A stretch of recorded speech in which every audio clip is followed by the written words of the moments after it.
Hi నమస్తే welcome to Myra media. నేను మీ కేవీఆర్.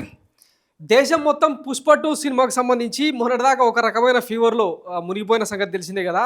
నిన్నగాక మొన్న అంటే శనివారం రోజు తెలంగాణ అసెంబ్లీ సాక్షిగా తెలంగాణ ముఖ్యమంత్రి రేవంత్ రెడ్డి అల్లు అర్జున్ మానవతా దృక్పథాన్ని ఆయన ఆ రోజు అంటే సంధ్య థియేటర్ తొక్కిసలాటకు సంబంధించి పోలీసులు డీసీపీ స్థాయి వ్యక్తి వెళ్ళి సార్ మీ వల్ల ఇంత ఇంటరప్షన్ జరుగుతూ ఉంది, ఇద్దరు వ్యక్తులు అంటే తొక్కిసలాటకు గురై చావు బతుకుల మధ్యలో ఉన్నారని చెప్పినా కూడా వినలేదు. పైగా జాతర సీన్ వచ్చేదాకా 2 గంటల పాటు ఇంచుమించు సంధ్య థియేటర్లోనే ఉండి అభిమానులు ఎగబడతా ఉన్న పరిస్థితుల్లో వెళ్ళండి అని చెప్పినా కూడా పోలీస్ వాళ్ళ ఆదేశాలను ఆజ్ఞాపనలను ధిక్కరించిన తీరు అసెంబ్లీ సాక్షిగా ఎండగట్టాడు.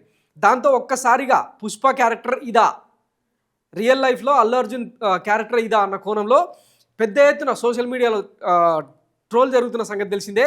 ట్విట్టర్ ట్రెండింగ్స్లో టాప్ 10 సబ్జెక్ట్స్లో కూడా 5-6 అల్లు అర్జున్కి సంబంధించిన వ్యవహారాలే ట్రెండింగ్ అవుతుండడం ఇప్పుడు హైలైట్ అనమాట. వాస్తవానికి pan India star, national award winner, ఈ తొక్కల మూచట్లన్నీ పక్కన పెడితే ఒక ప్రభుత్వమే ఒక సినిమా నటుడి మీద ఒక సినిమా మీద ఛార్జ్ తీసుకోవడం బహుశా భారతదేశ చరిత్రలో ఇది ఫస్ట్ టైం అనుకుంటా. ఈ మొత్తం ఎపిసోడ్లో రేవంత్ రెడ్డి ఎందుకు ఇంత ఈ రేంజ్లో వైల్డ్ ఫైర్ చూపిస్తున్నాడు, పుష్ప మీద ముఖ్యంగా అల్లు అర్జున్ మీద ర్యాంపేజ్ ప్రకటించడానికి కారణం ఏంది అని కొన్ని లోతుల్లోకి వెళ్తే తెలంగాణకు సంబంధించి సినిమాకు ఎట్లాంటి సంబంధం లేదు. ఎందుకంటే ఆంధ్రాలో కూరుకుపోయినంత ఫ్యాన్ బేస్ కానీ ఆంధ్రాలో ఉన్నంత జాడ్యం కానీ ఇవన్నీ ఇక్కడ తెలంగాణలో ఉండవు. సో ఆయనకు ఏదొచ్చినా కూడా ప్లస్ ఆర్ మైనసే ఉంటుంది తప్ప దానివల్ల ఇంపాక్ట్ అయిపోయి ఇంకా 4 ఏళ్లలో సినిమాలో ముఖ్యమంత్రి పదవిని మార్చినట్టుగా ఇట్లా మార్చేంత సీన్ అయితే లేదన్న ఒక లాజికల్ కంక్లూజన్తోనే బహుశా అంటే డైవర్షన్ పాలిటిక్స్లో భాగంగా అంటే ఎన్నో అంశాలు ఉన్నా కూడా దీన్ని తీసుకొచ్చి ఈరోజు గత 3 రోజులుగా పుష్పకు సంబంధించిన చర్చనే సోషల్ మీడియాలో, బయట మెయిన్ స్ట్రీమ్ మీడియాలో, తర్వాత మొత్తం సభ్య సమాజంలో జరగడానికి రీజన్ అయ్యారు. వాస్తవానికి ఇదంతా ఒక పొలిటికల్ ట్రాప్గా కూడా మనం చూడొచ్చు. Asaduddin Owaisi MIM floor leader Asaduddin Owaisi ఈ పాయింట్ రేజ్ చేయడం, దాని మీద ఇంచుమించు 15 నిమిషాల పాటు సుదీర్ఘంగా రేవంత్ రెడ్డి మాట్లాడడం హైలైట్ అనమాట. ఒకసారి ఆయన ఆ రోజు అసెంబ్లీలో ఏమన్నాడో చూద్దాం. రావడం కారులో వచ్చి థియేటర్లో సినిమా నుంచి మళ్ళీ కారులో వెళ్ళిపోతే పెద్దగా ఇంత ఇబ్బంది జరుగుతుందనేమో లేదో నాకు తెలియదు. కానీ ఎక్సో చౌరస్తా కంటే ముందు నుంచే కార్లో రూఫ్ టాప్ ఓపెన్ చేసి రోడ్ షో చేసుకున్న థియేటర్లో పోవడంతో చుట్టుముట్టుకున్న 7-8 థియేటర్లలో ఉన్న సినిమా అభిమానులు మొత్తం ఇక్కడికి రావడంతో వేలాది మంది సమయం ఆ గేట్ ఒక్కసారి హీరో కార్ లోపలికి పంపించడానికి ఉన్న గేట్ తెరవడంతో వేలాది మంది ఒక్కరేసారి ఉప్పెనలాగా వచ్చారు. ఆ ఉప్పెనలో చనిపోయిన రేవతి, ఆమె కొడుకు, భార్య, భర్త, కూతురు వాళ్ళు ఎవరైపోయి కొడుకు, తల్లి ఒక పక్కన పోయి ఆ జనాల నుంచి తప్పించుకొని టికెట్ చేసుకుని ఆ తొక్కిసలాటలు హీరోను థియేటర్ లోపలికి తీసుకుపోవాలనుకున్న టైం అతను బండి మీద రోడ్ షో చేసి దిగేటప్పటికి వేలాది మంది హీరోని కలవడానికి తొచ్చుకొచ్చారు ముందు. సో ఇది రేవంత్ రెడ్డి అసెంబ్లీలో ఫైర్ అయిన విధానం. దీనికి డ్యామేజ్ కంట్రోల్లో భాగంగా ఇమ్మీడియట్గా మరి అది ఎవరి స్క్రిప్టో ఏ డైరెక్టర్ స్క్రిప్టో అర్థం కాలేదు కానీ అల్లు అర్జున్ ఆగమేఘాల మీద ప్రెస్ మీట్ పెట్టి తన క్యారెక్టర్ అసాసినేట్ చేసే ప్రయత్నం చేస్తూ ఉన్నారు. ఇది కరెక్ట్ కాదు, తెలుగు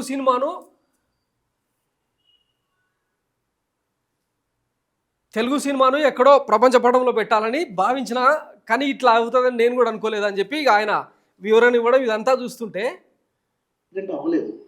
అండ్ నేనేదో ఇర్రెస్పాన్సిబుల్గా థియేటర్కి వెళ్ళిపోయాను, పర్మిషన్ లేకుండా వెళ్ళిపోయాను అనేది అబ్సల్యూట్లీ ఫాల్స్ ఇన్ఫర్మేషన్. అలాంటిది ఏమీ లేదు.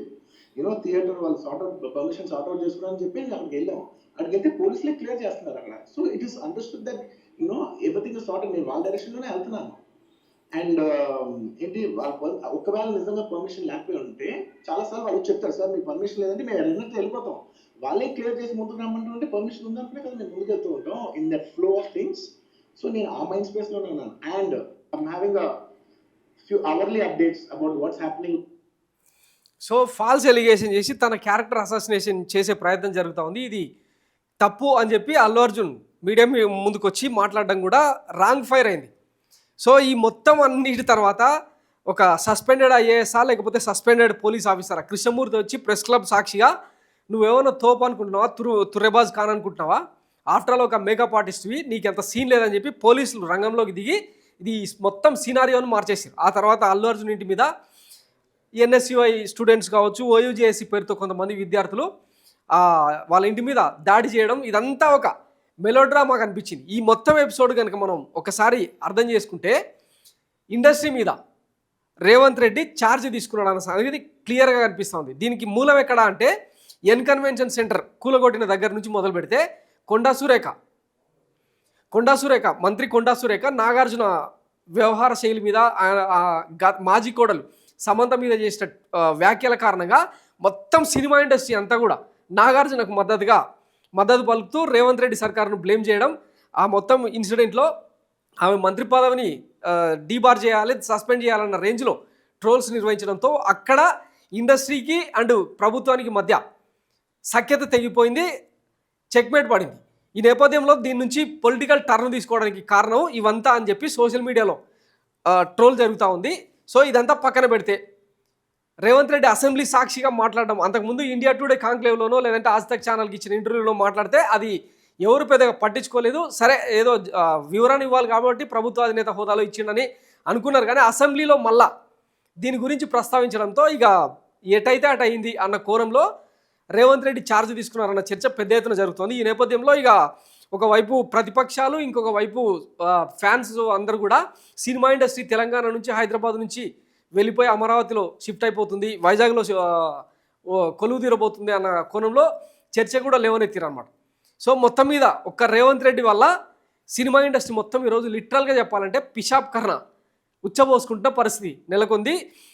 ఈ 2-3 రోజుల్లోనే చంద్రబాబు అండ్ పవన్ కళ్యాణ్తో కలిసి సినిమా ఇండస్ట్రీ పెద్దలందరూ కూడా చిరంజీవి సమక్షంలో, అల్లు అరవింద్ సమక్షంలో, దిల్ రాజు, అశ్విని దత్ ఇట్లా వీళ్ళందరూ కూడా వెళ్ళి ఇక ఆంధ్ర సినీ పెద్దలతో, ఆంధ్ర ముఖ్యమంత్రితో ఈ పంచాయతీని మొత్తాన్ని సార్ట్అవుట్ చేసుకునే దిశగా అడుగులు పడుతున్నాయని సోషల్ మీడియాలో అయితే చర్చ జరుగుతూ ఉంది. మరి అది ఎంతవరకు కార్యరూపం దాల్చుతుందన్నది తర్వాత సంగతి.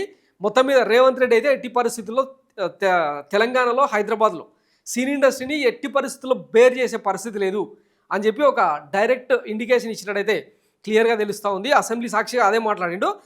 తాను ఇంకొక 4 ఏళ్ల పాటు ముఖ్యమంత్రి కుర్చీలో కూర్చుంటాను, సో ఈ 4 ఏళ్లలో ఏ ఒక్క సినిమాకు కూడా ఎంత పెద్ద తోపు తురుం సినిమా అయినా కూడా జాంతానై వాటికి బెనిఫిట్ షోలకు ఛాన్స్ లేదు, టికెట్ రేట్లకు హైకు కూడా ఛాన్స్ లేదు అని చెప్పి ఆయన మాట్లాడడం ఒక్క రకంగా సినిమా ఇండస్ట్రీకి పెద్ద దెబ్బనే. వాస్తవానికి పుష్ప అంటే అల్లు అర్జున్ ఈ రేంజ్లో అంటే చేయాల్సిన అవసరం లేకుంటుండే, అదేదో వాళ్ళ మామ చెప్తాడు కదా అత్తారింటికి దారేదిలో, ఎక్కడ నెగ్గాలో కాదు తెలవాల్సింది, ఎక్కడ తగ్గాలో తెలిసి ఉండాలి. ఎందుకంటే రాజ్యాధికారం చేతుల్లో ఉన్నాడు, ఎట్లయినా పవర్ను చూపిస్తాడు. ఇవి ఈరోజు అది ప్రాక్టికల్గా అనిపిస్తుంది. ఈరోజు తెలంగాణ పోలీసులందరూ కూడా అంటే దీనికి ఇంకొకటి ఆజ్యం పోసింది ఏంటంటే, సినిమాలో బన్వర్లాల్ షెకావత్ని స్విమ్మింగ్ పూల్లో ఉన్నప్పుడు ఉచ్చబోయడం, ఇట్లా అంటే పోలీసుల మొరాలిటీ దెబ్బతీసారన్న కోపం కూడా కొంత ఉండి ఉండొచ్చు అన్న చర్చ జరుగుతున్న నేపథ్యంలో పోలీసు వాళ్ళందరూ కూడా అంటే ఒకవైపు సీఎంను అవమానించాడు, అంటే సీఎం పదవిని, అంటే తన భార్య ఫోటో ఇవ్వకపోతే, తన భార్య కోరుకున్నట్టు ఫోటో ఇవ్వకపోతే ఈగో రగిలి సీఎంనే మార్చేస్తాడు పుష్ప.